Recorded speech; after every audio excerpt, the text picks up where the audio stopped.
Jam de 5 jaroj eblas lerni Esperanton per Duolingo. Unue aperis kurso por parolantoj de la angla, poste la hispana, la portugala, kaj nuntempe eblas ankaŭ lerni per la franca. Baldaŭ eblos lerni per la ĉina lingvo ankaŭ. Multaj el tiuj personoj, kiuj eklernis Esperanton tie, jam estas parto de nia komunumo, sed ne ĉiam oni konscias pri tio. Do, jen ili. Saluton amikoj, mi estas Henning el Norvegio kaj Usono. Mi nomiĝas Jair, mi venas el Meksiko. Mi estas Nitzan el Israelo. Mi nomiĝas Pietro, mi loĝas en Brazilo. Mi nomiĝas Rachel kaj mi loĝas en Usono. Mi estas Marco. Mi nomiĝas Bennett. Mi estas Erik. Mi nomo estas Tyron. Mi havas 21 jarojn kaj mi estas studento de Britio. Sed pli grava por tiu ĉi video, mi ankaŭ estas fiera membro de la Duolingo generacio. Mi komencis lerni Esperanton en 2015, kaj mi fakte estis inter la unuaj uzantoj de la Esperanto-kurso ĉe Duolingo en la angla. Mi komencis ĝin dum la unua semajno, sed mi lernis tre malrapide.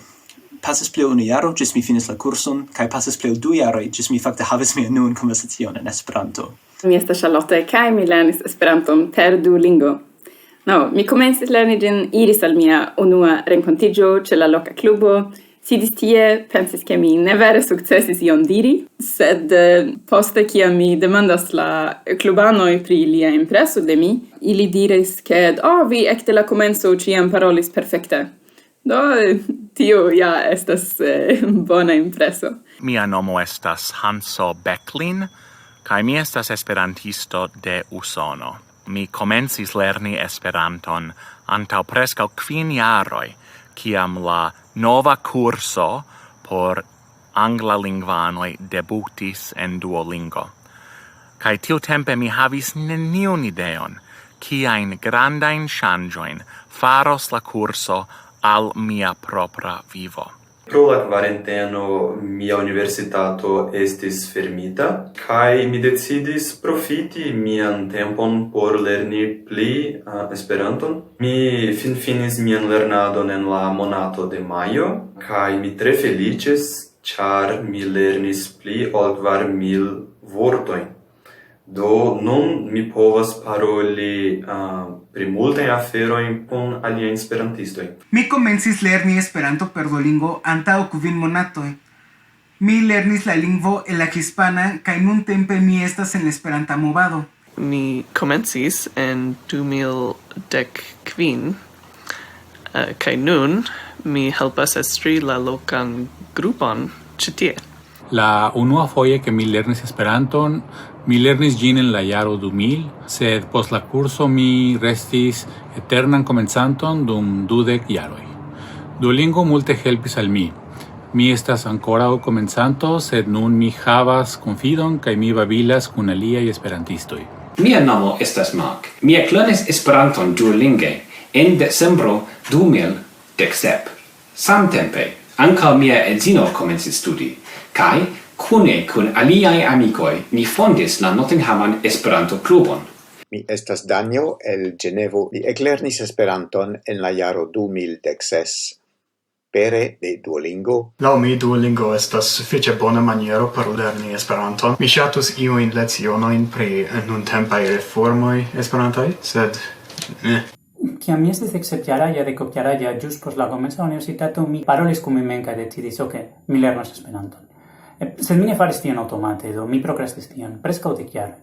Ĝis mi trovis Duolingon. Do mi uzis Duolingon dum preskaŭ 1 jaro, sed post 4-6 monatoj mi diris, tio ĉi ne sufiĉas, mi ankaŭ bezonas homojn kun kiuj parolis. Tiam mia instruisto, kiu estis kurso en mia urbo, diris, vi sendube scios nenion, ĉar ne fidis ke Duolingo funkcios.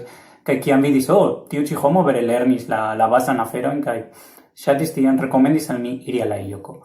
Iri al la joko, ĉar mankis ekzakte la parolado, kaj tie mi povos ĝui eventon kun internaciaj homoj junaj kiel mi, kaj kune povas profiti de la lingvo kiel la viveco. Mi rekomendas Duolingon. Vi povas uzi ĝin laŭ via propria ritmo. Ĝi ankaŭ helpas al vi reteni vortprovizon, ĉar ĝi memorigas vin kiam vi devas ekzerci malnovajn lecionojn. Oni daŭremu, uzante la apon ĉiutage. La retio Duolingo Events ebligas min organizi lernrondojn en ĉi tiu urbo en Vieno.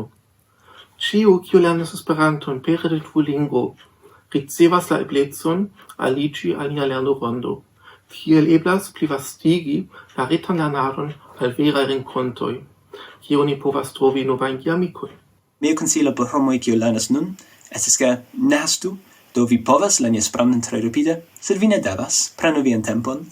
Kaj due, se vi volas paroli Esperanton, vi vere devas paroli, do trovu alian esperantiston, trovi alian parolantojn en via loko, kaj fakte paroli kaj konversaciumi, kaj laŭ mi tio estas la plej bona maniero lerni Esperanton. Interhoma sperto estas ege pli helpa ol nur Duolingo. Do aliĝu al interreta grupo aŭ loka klubo se vi povas, simple interparolo.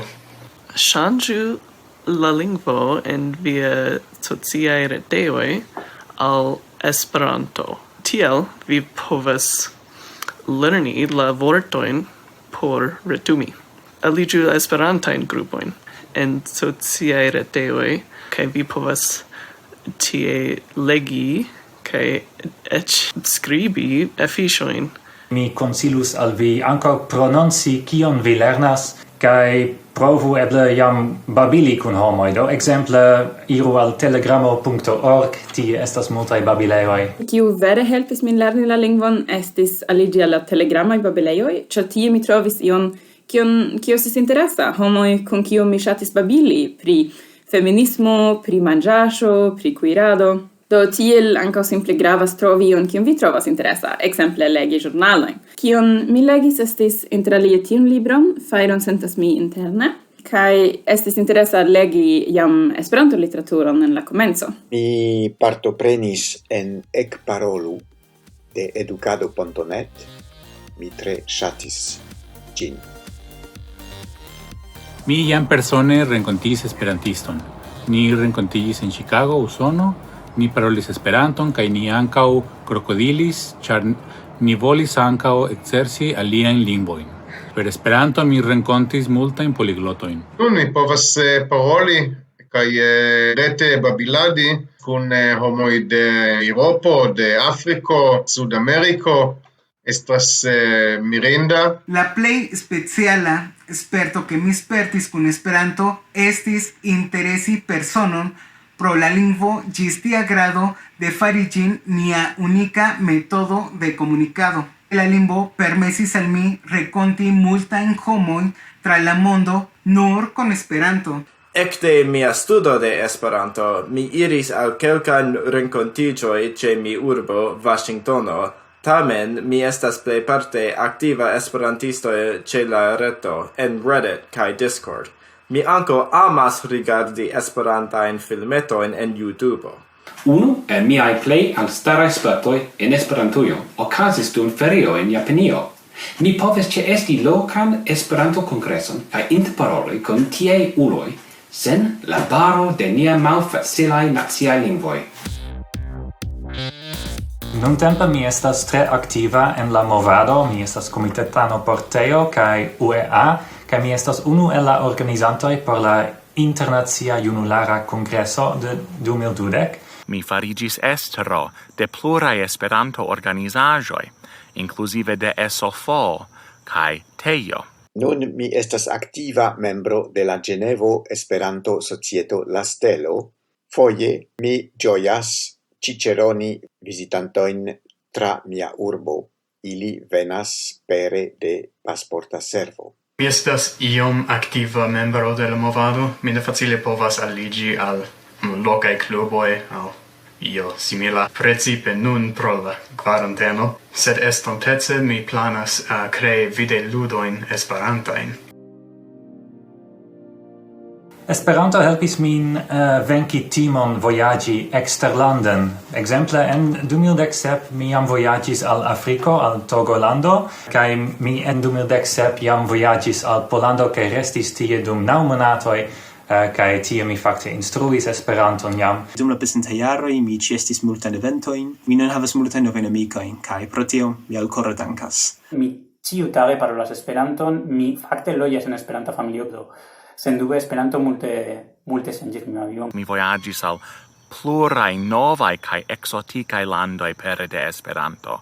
Kvankam mi lernis Esperanton antaŭ malmulte da tempo, nun mi aktive instruas la lingvon kadre de nask, kiu almenaŭ en Nordameriko estas la plej granda kaj bona kursaro.